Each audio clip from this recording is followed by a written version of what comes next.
Well, let's speak to former BBC Newsnight correspondent Michael Crick, as well as Erol Morkoc from Republicans Overseas. Michael, it seems right to start with you, given that this is another mistake, this time from the Newsnight programme. If you look at this, it couldn't come at a worse time for the BBC, with Donald Trump still threatening to sue. Oh, yeah, the timing is dreadful. I mean, I don't think the second edit is quite as bad as the first one, but it'll only enrage, or at least provide an excuse for enraging Donald Trump. I mean, it looked last night before this edit was revealed that the BBC might just be doing enough to satisfy the president. I think now it's just going to prolong the dispute, and it's going to prolong the BBC's embarrassment. I mean,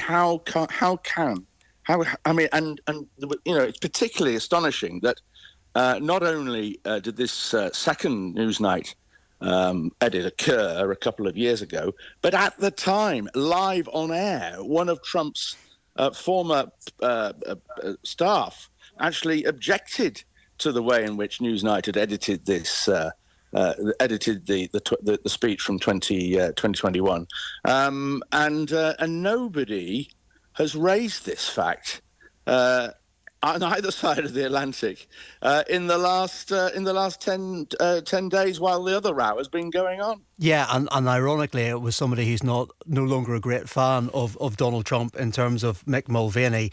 Erol, when you listen to this, it does leave you wondering how the president will react. You're a close watcher of Donald Trump.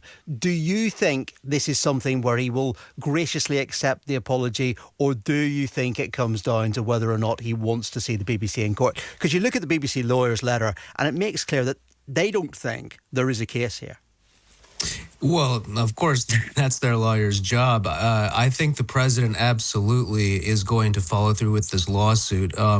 He's going to probably point to a measurable decline in reputation because of this broadcast, and he'll be able to point directly to polling numbers.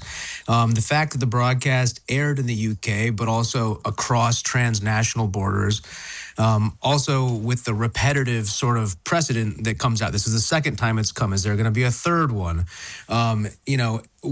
This is something that Donald Trump has taken very personally. And although it is important to say that the BBC says it did not have the rights to and did not distribute the Panorama episode on its US channels.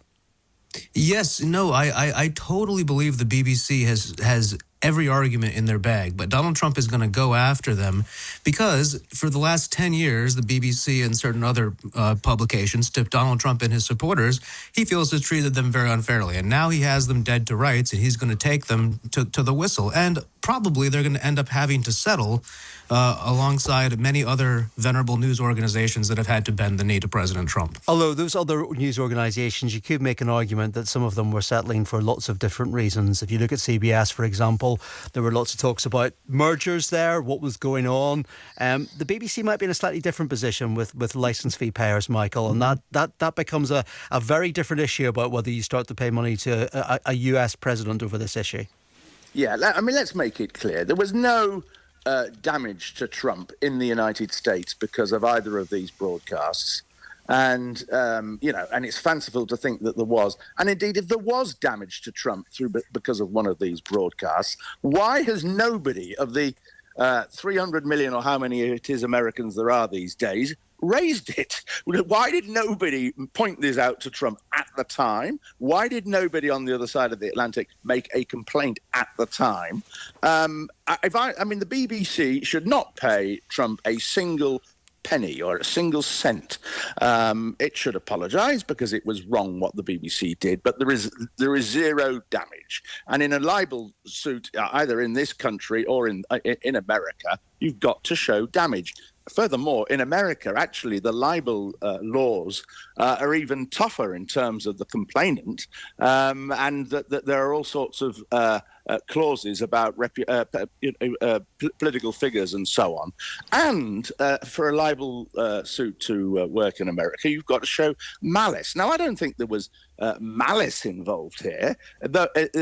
These were either errors or they were people who were may not have liked Trump, may have felt that he had a certain outlook. But I don't think you could argue that was malice. Malice is much stronger than perhaps the dislike of Trump that may have laid behind these two edits. We don't know why these edits occurred, and I mean, I think in the case of the one that was revealed last night, it was the producers felt that was a genuine representation of the January the 6th speech. Of course, the White House would feel very differently about that. But Errol, on that issue of reputation and what Donald Trump does, there might be some people thinking that potentially Donald Trump might have other issues to be addressing at the moment, given this release of more than 20,000 pages of documents from the Epstein files, as they're being called. I mean, Donald Trump has a lot else going on here. He does have a lot else going on, and that's why he has so many people working for him. In this case, the idea that it wasn't malicious seems to be a little bit far-fetched. Obviously, it's not easy to splice videos that are 50 minutes apart together. It was obviously done with intent. I think you touched on probably the point in the last comment we went around in, where you realized why all these other agencies settled with Donald Trump, and they were for various other reasons. The BBC is going to have a lot of pressure on them. Also, being a taxpayer-funded institution, it's not a very good optic to be paying a U.S. president at all. Second off, it's not really helping the current negotiations, whatever the government's doing in the UK, with President Trump's administration. And third off, this is a state-backed news organization, and I do believe that the British government does have a thumb to put on the scale. So if you can get out of this with a small settlement, by the way, that's what everybody else did. You settled with Donald Trump for like $25 million. You're not going to give him the $1 billion.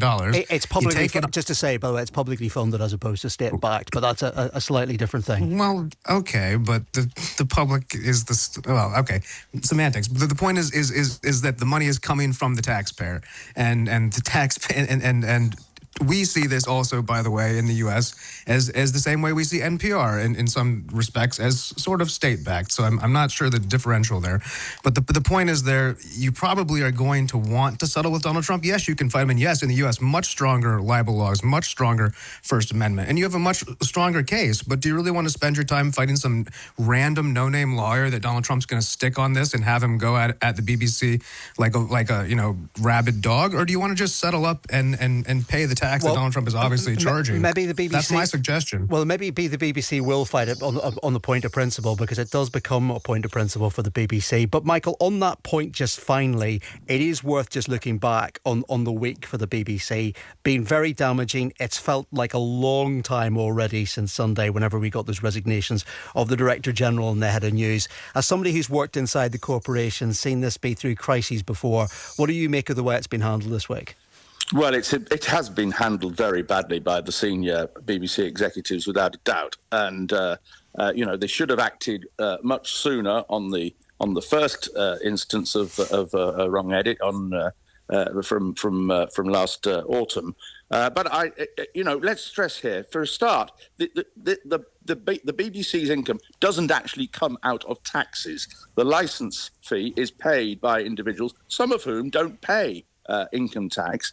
And second, if the government was to put pressure on the BBC and say, well, you better pay Trump, even though it's going to be very difficult for BBC finances, that would cause another political row. The BBC has to maintain its independence of the government.